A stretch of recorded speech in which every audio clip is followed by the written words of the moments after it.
brothers. We're happy and we're singing and we're colored. Give me a high five. What is going on, you guys? It's your boy Joe Castro, aka Philly Fresco, and we got another one, James. I see Jake loved the intro. I can already tell. Yeah, We got another one. I love it. Yeah, we love it. That's ours. That's us right there. I love it. But as you can Perfect. tell, it is me and Big Game James. We are back for an extra episode. This is like the cherry on top for you guys of Best of Enemies, and we brought some friends. We brought my guy Jake Arthur. He knows his Colts. We wanted a deep dive into the Colts.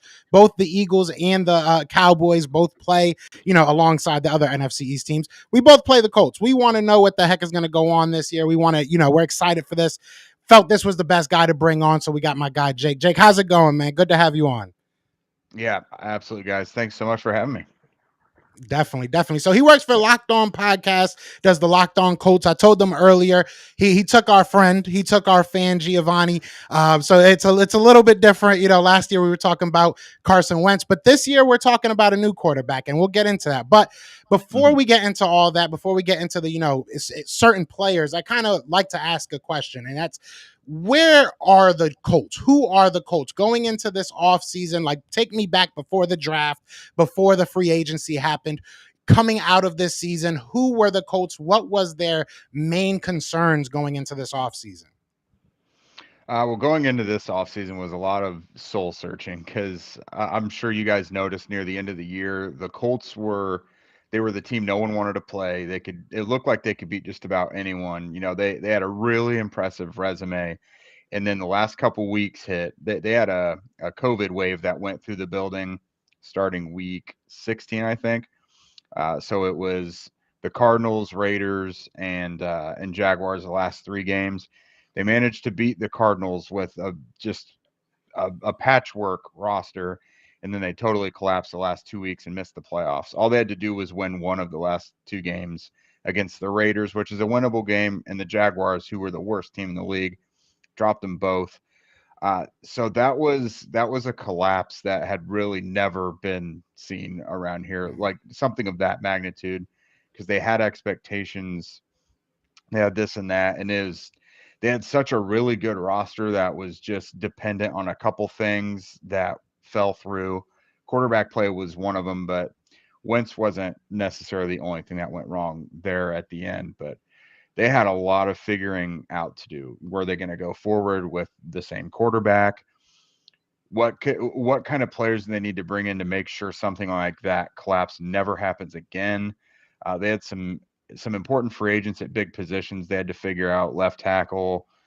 They needed to find a solution for their edge rusher issues. They had a lot of really important things to figure out, and luckily they've kind of answered at all of those, at least to some degree. James, you could take it. Yeah, so we obviously saw what happened with last year. With what we can say collapse, losing to the Jaguars. I know how probably that would have felt. But Carson Wentz has moved on. I'm looking at a lot of people in the comments, and then I kind of just curious as well. You had the Phillip Rivers, and then you went to the Carson Wentz, and now you're at the Matt Ryan, who's at the tail end of his career, we can say.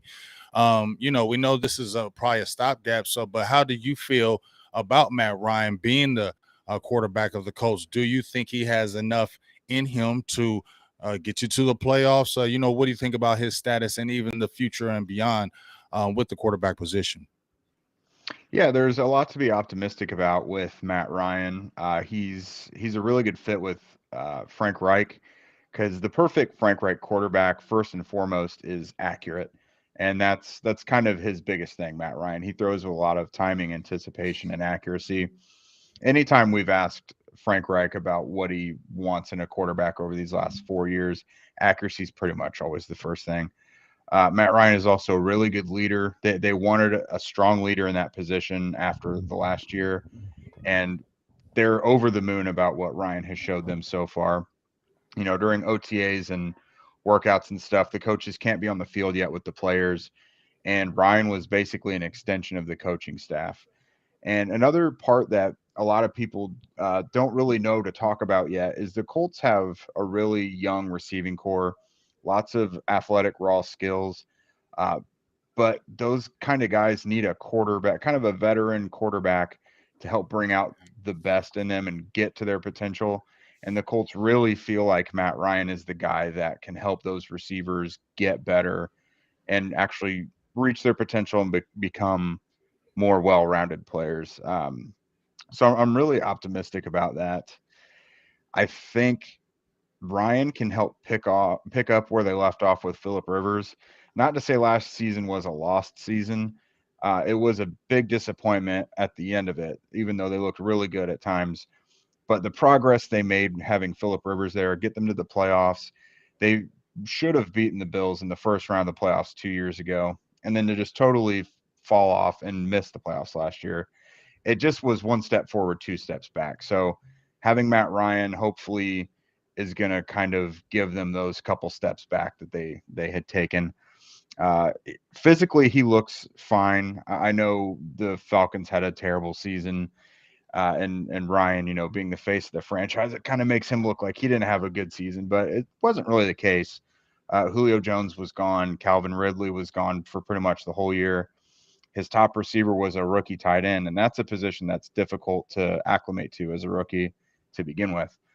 So he was kind of working with an arm behind his back, but he made it work the best he could. But things are built a little better for him here in Indy moving forward. So the expectation, most of the moves they've made, the expectation shows that they want to make a deep playoff run and possibly the Super Bowl.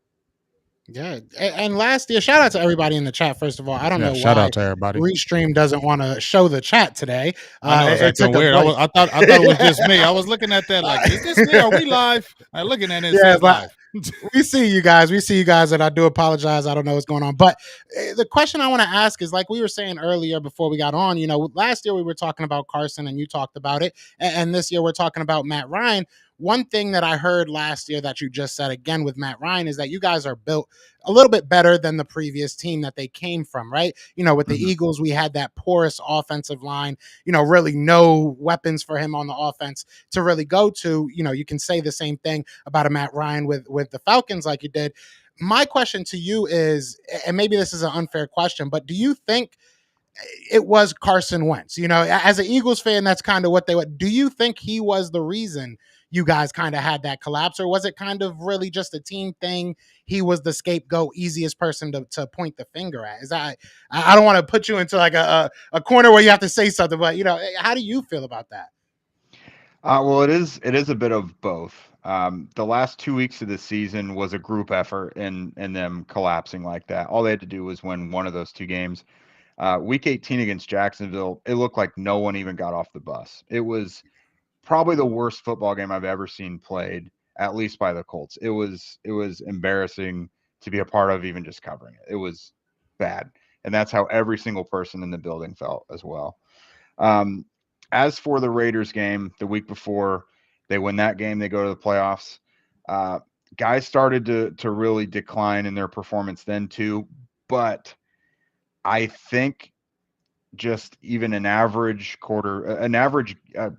a game from an average level quarterback would have won them that game despite their flaws. Carson just did not have it in that game. And most of the second half of the season, you could really see the Colts beginning to hide him. Jonathan Taylor got more and more involved, and Carson was less involved. There were times where you just needed one good completion on a third down, fourth quarter or something, and you just couldn't. So kind of saying all that to get to this is Colts fans understand where Eagles fans were coming from when Carson went out the door. So, yeah, that's what we wanted. There's a lot of similar frustrations. Colts fans understand where Eagles fans were coming from on that. Yeah, it's unfortunate. I don't want to sit here and sound like I'm bashing Carson Wentz anymore. At least there was that period of time in my life where I had to. I will say it's not bashing him. It's what really happened. This is not a bashing a Carson Wentz thing. That's the reason why he got released. I mean, he came over to the Colts because they were like, hey, this dude still has talent. We saw what he did at Philadelphia. Maybe we can resurrect his career. This is a time that he can show us that. And guess what? He had his opportunity. He was playing well, just like Jake said, but then toward the end of the season started having those same things that was happening in Philly. So yes, this is on him. When those last two games, when they had time to get into the playoffs, he was one of the driving forces that could have got them there, and he didn't do it. That's why he got released. So that's why we cannot sit there and say, oh, this is all this and this. It was a majority. A lot of it was Carson Wentz not handling this business at the quarterback position. Yeah, I don't want it to seem like it was all bad. There were definitely, he had some outstanding games, and there were some games they won because of how good he was.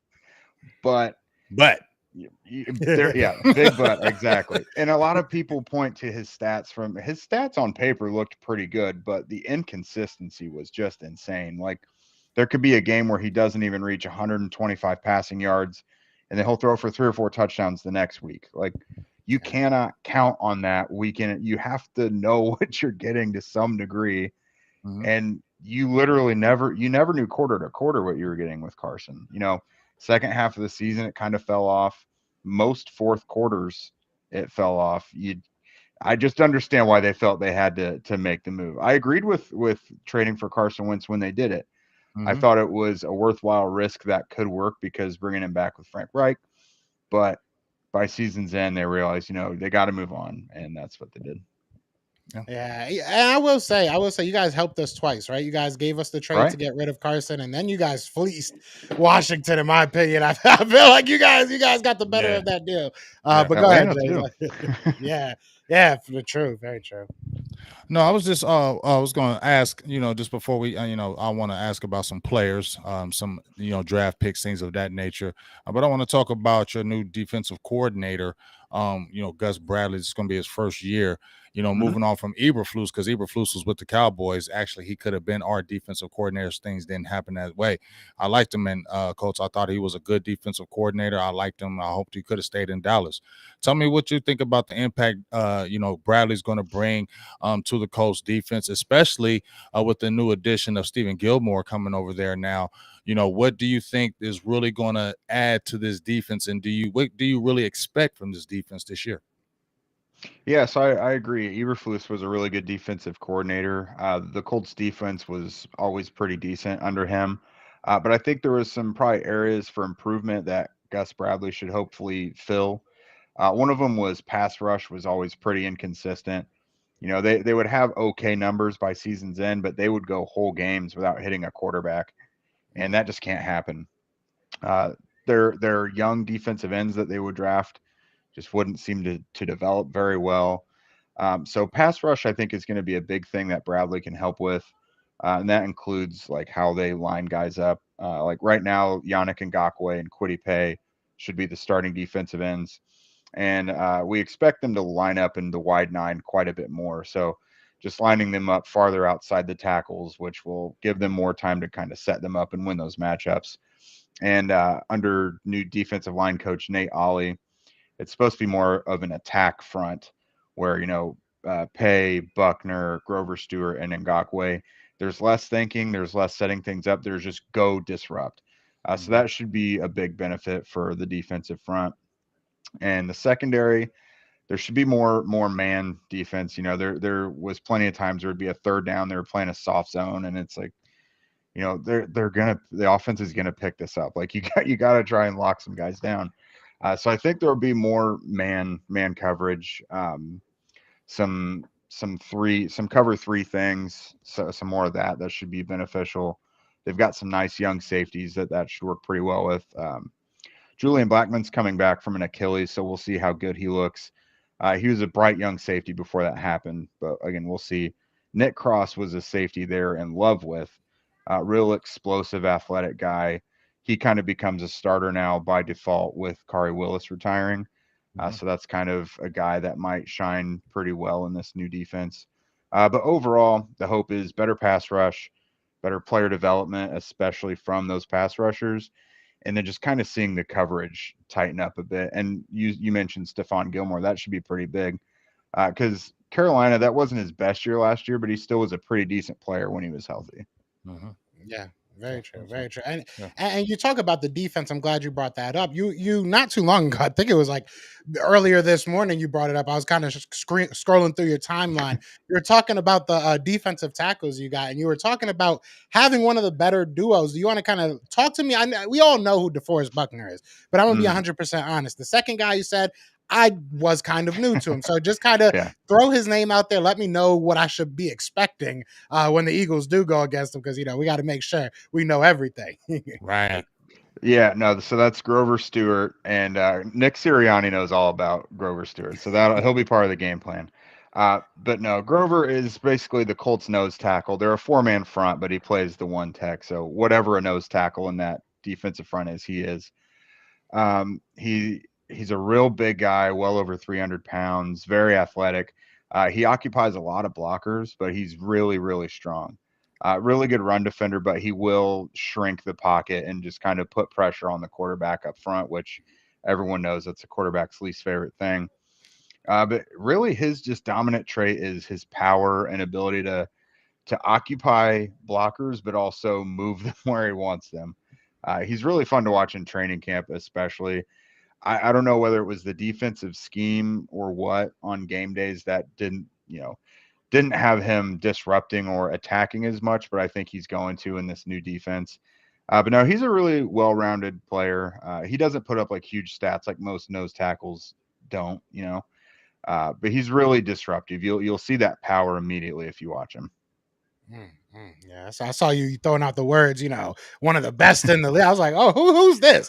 Who's Well, this? I can kind of back that up though, because a couple years ago when he received his extension, they made him one of the highest paid interior defenders in the whole NFL, and a lot of people like you guys are probably who is that? Right. But he's one of those guys where like NFL people, like the coaches and people, they know exactly who he is, but he's not a household name for fans by any Yeah. means. And honestly, if I didn't pay attention to the Colts, I probably wouldn't know much about him either.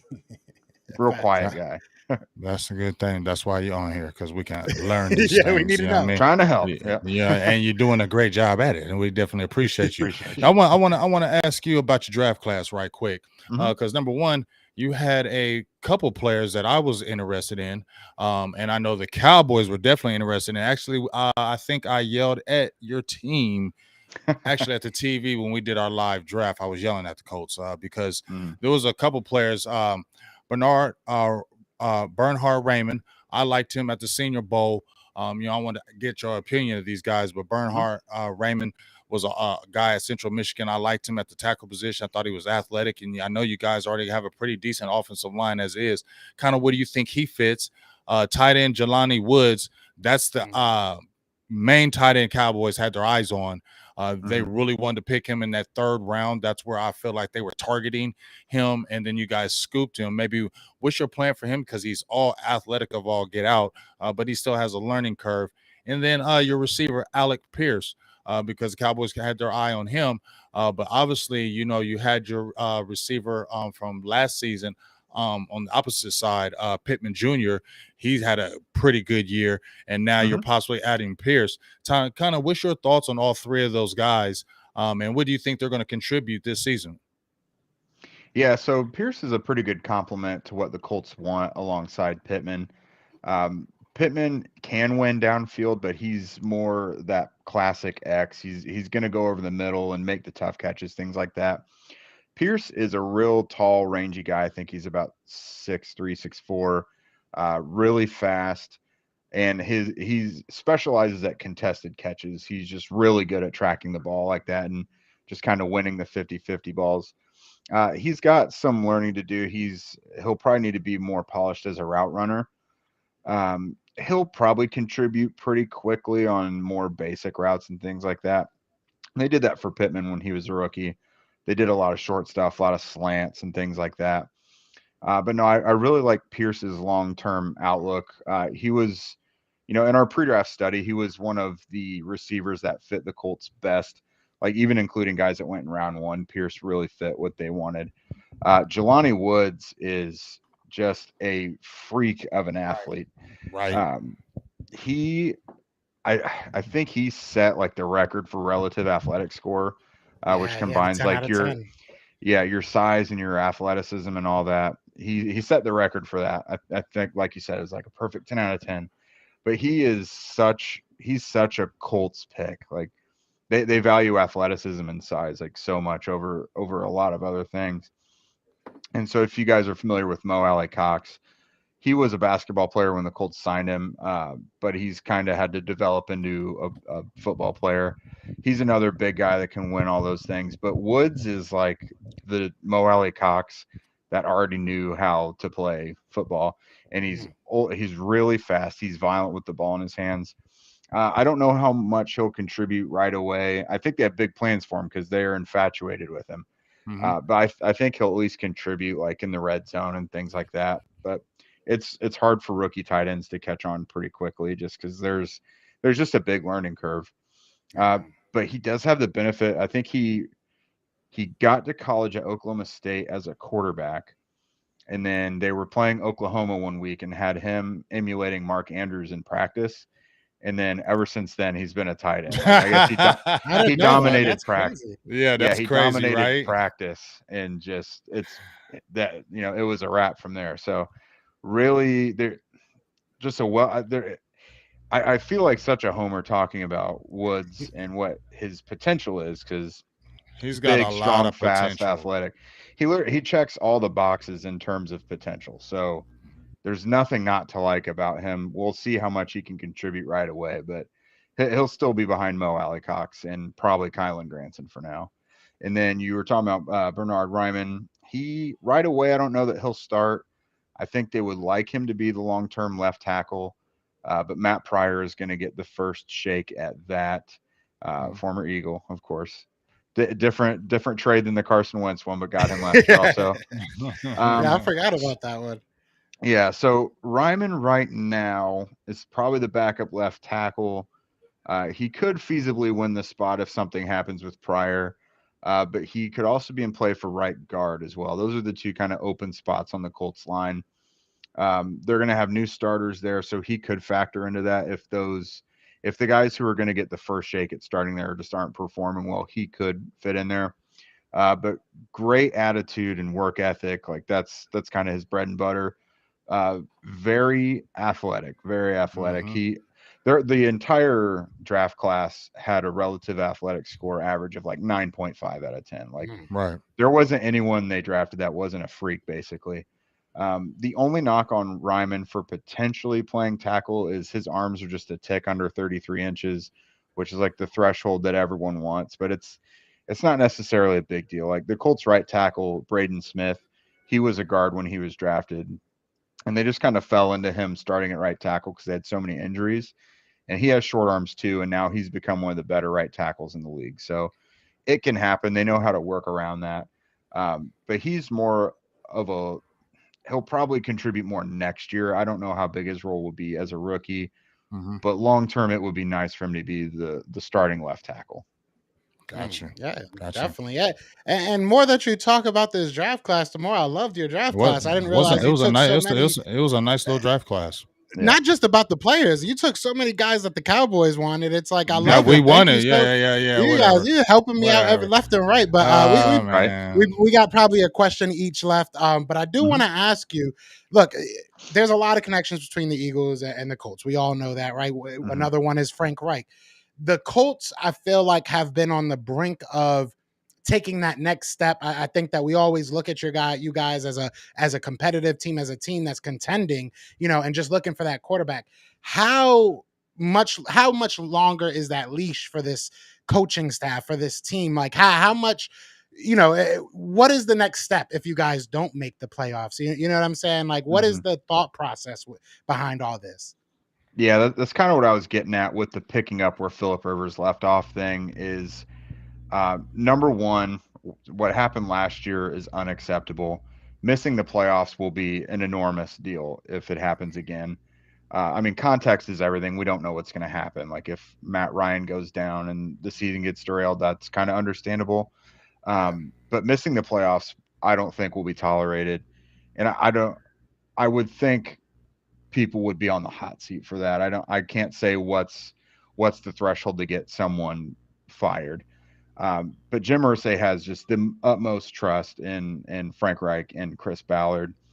But the truth is, as much as those guys seem to do the right things and they've kind of been dealt odd hands throughout their times here, there has to be results.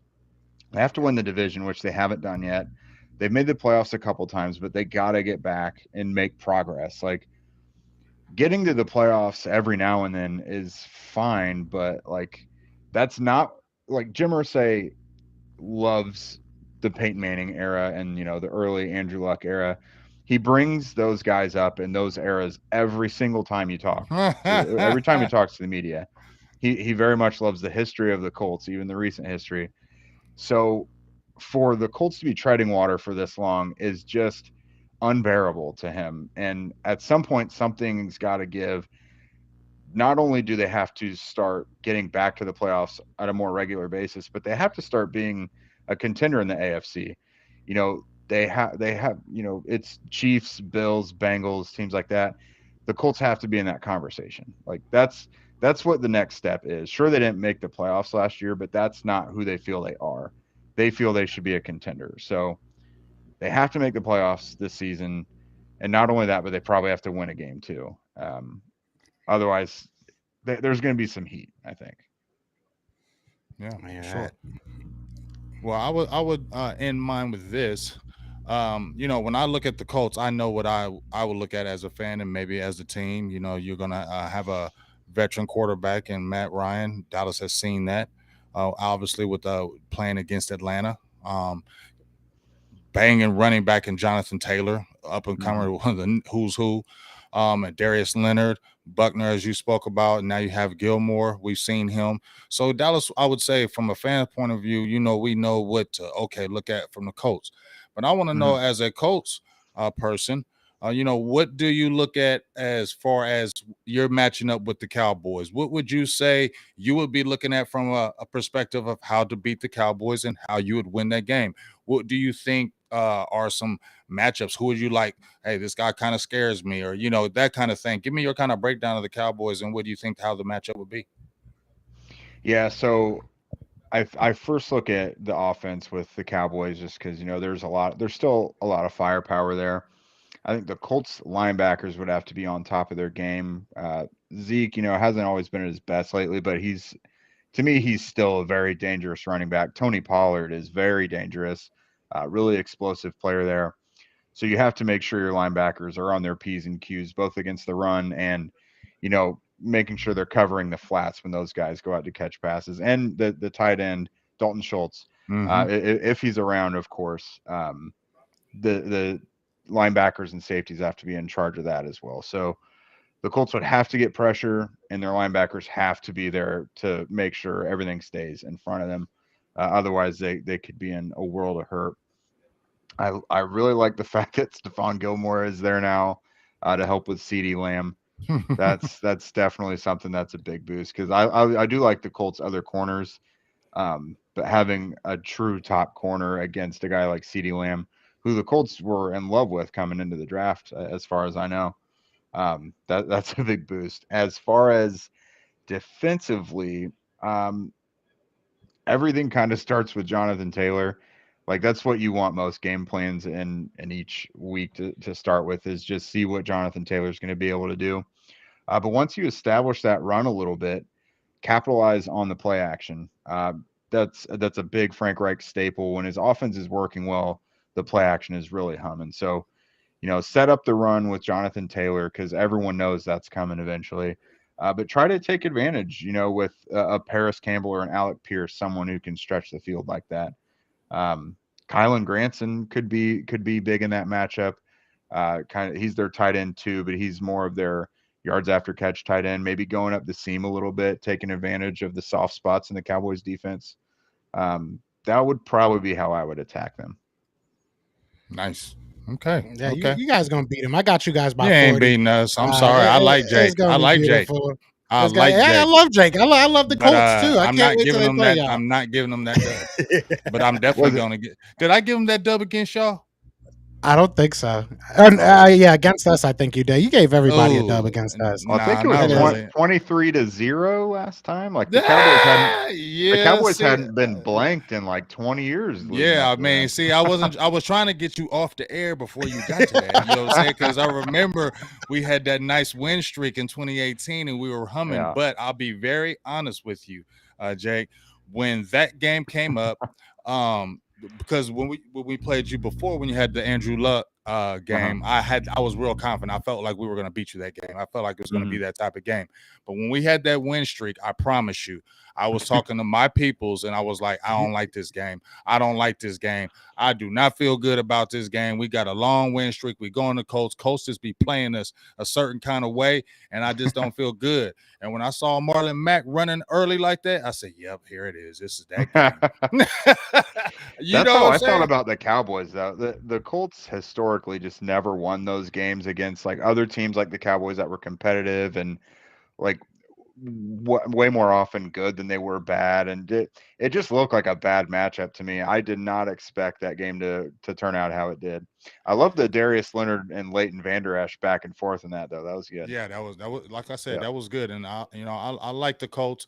Like I said, it's kind of like when me and Joe talked about with the Jacksonville Jaguars. I never like hate the Colts or anything like that. All right. Always from afar. I talked to my girl. She was like, "You like the Colts jersey?" I was like, "Oh," she's like, "They're plain." I'm like, "I don't care. It's just somehow they look. I just like that It's look. a It's like a classic look. it's like a It classic look. is. Like you Yeah. never change that look. Don't ever. No, you tell Israel, don't you ever change that look. You know how some teams want to get futuristic and all that stuff. Yeah. Never change that look because that's history. Every time I see the Colts, I think of the old Colts, Baltimore Yeah. Colts. I just always think of that tradition when I see the Colts. Mhm. They're like one of those traditional teams that you just don't mess with. I agree. Yeah. Cowboys too. You know, the uniforms like that and the Steelers and Bears, you gotta keep it classic. Mm-hmm. Yep. Yep. For sure. Yeah, I think your owner agrees with you from what you were telling No, us. he It seems does, like yeah. he enjoys the history, so I Yeah, don't think it's going I don't anywhere. think the Colts uniforms are getting futuristic and weird while he's around. Good. Yeah. Well, that might be good to hear for some fans, bad to hear for Yeah. others. I guess it depends on where you stay. But this was a lot of fun, man. Jake, I appreciate every time that you take the time to come on here. I know Mhm. you're a busy man. But is there anything you want to say before we do get out of here? No, man. You know, Colts training camp gets started. They report next Tuesday. First practice is Wednesday. So I'll be working like a madman. Horseshoehuddle.com and of course the Locked On Colts podcast will have content coming out constantly. So if anyone wants to follow that, it'd be much appreciated. Yes, sir. Definitely, definitely. You got the stamp. He already knows. He's a Mm-hmm. part of the family. I always appreciate it, man. But we are about Yeah. to get you out of here, Jake. I'm gonna try and read some of these comments that didn't want to come up. But again, I appreciate your time so much, man. Yeah, no problem. Take care, guys. Yes, Yes, sir. sir. Have a good one. Yeah. All right. So that was my man, Jake Arthur, man. It's I like always Jake. fun. Yeah, it's always fun getting to talk to, other teams, other Mm-hmm. perspectives. And Mm-hmm. not just that, it's always fun to, talk to Jake because he is about his squad. Like he is He about his knows his team, and I team. love it. He Yeah, knows his he team. just I knows like. what he's talking about. Yeah, But no, I I want to, appreciate that right there too. yeah, I want to, and you do the same thing. Just if you want to read through just a couple names in your chat because our chat just didn't come up at all. But on my side, shout out to Jeremiah Butler, Brandon Katz, Chris Scott. Who else we got in here? Who else we got in here? Life's crazy. We got some other Yep. people in here, but shout out to all y'all in the T chat. I Smooth do see y'all. TV, Eddie Cruz, Samuel Rowe, my dog Sugar Daddy Williams, my Big dog. dog Mel Hayes, Jay Lombardi. Who else we have? I know we have a few more people in here. My dog Carlos Holloway, faithful like always, love him to death. We really just appreciate y'all being in the chat. Make sure you just continue to let everybody know when we do these because, like I said, these are fire. It's good for me because I get to learn about the Colts. I get to learn about the Jaguars. I get to learn about other teams in an easier way. You look at the teams, you look at the players, you study them as far as, draft and things of that nature and matchups from afar. But when you actually can get somebody who's a content creator who actually knows what they're talking about, it makes it an easier kind of, okay, I remember when him told me about this dude. So now I'm going to look at him. You get what I'm saying? I remember him saying that they like doing this. So guess what? When we talk about matchups, boom, look for this because this may happen because he knows his team. You feel what I'm saying? So exactly. It's a really great thing that you're doing with this, Joe. And let's keep this moving, man. This is great. Yeah, you already know, man. You know you're my brother, James. You know you picked the wrong team, but you're my brother, man. And I appreciate everybody and so did in you, the because chat. I know you like them Cowboys. You down? No, man, I'm too embedded, bro. I'm too embedded. But I appreciate everybody in the chat, man. Be sure to hit that like, hit that subscribe, whatever channel you're on. I know this was a random one because this is extra. We gave him the ice cream on Sunday. We're gonna come back with more ice cream Sunday. This is just the cherry on top, that whipped cream. You know what I'm saying? We looked out for y'all. Yeah. But other than that, man, y'all know what it is, man. That has been James. I have been Joe. And this has been the Best of Enemies. Peace. Peace. We're brothers. We're happy and we're singing and we're colored.